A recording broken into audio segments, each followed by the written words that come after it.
C형 간염은 방치할 경우 10명 중 3명이 간경화나 간암에 걸리는 무서운 질병입니다. 하지만 이미 완치할 수 있는 치료제가 있기 때문에 C형 간염을 국가건강검진에 넣어 조기 발견과 치료를 해야 한다는 주장이 나오고 있습니다.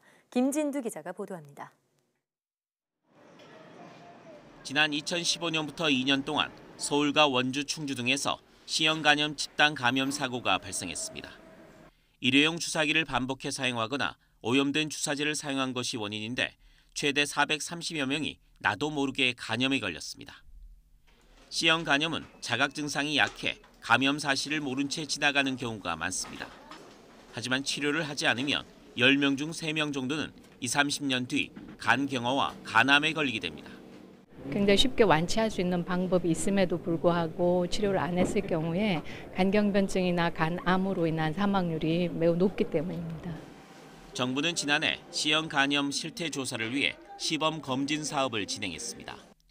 감염자가 많을 것으로 예상한 35곳과 대조군 10곳에서 40세와 66세 주민 6만 4천여 명을 대상으로 했습니다. 그 결과 C형 간염 항체가 발견된 것은 1,027명, 전체 1.6%에 달했습니다. 하지만 한 개 지역에서는 5.9%를 기록하기도 했습니다. 일부 지역에서는 양성 판정률이 5% 넘는 지역도 있고요. 그리고 연령으로 봐서 66세인 경우에는 상당히 양성 판정률이 높기 때문에 C형 간염은 이미 완치 가능한 치료제가 개발돼 있고 가격도 점차 낮아지는 추세입니다. 따라서 국가건강검진에 C형 간염 조사 항목을 넣어 간암과 감염 사고를 미리 예방해야 한다는 주장이 나오고 있습니다. 조기 검진을 할 수 있고 조기 치료를 할 수 있는 병이기 때문에 반드시 국가에서 지원을 해서 그런 불행한 사태로 가는 거로 막아야 된다고 저는 생각합니다.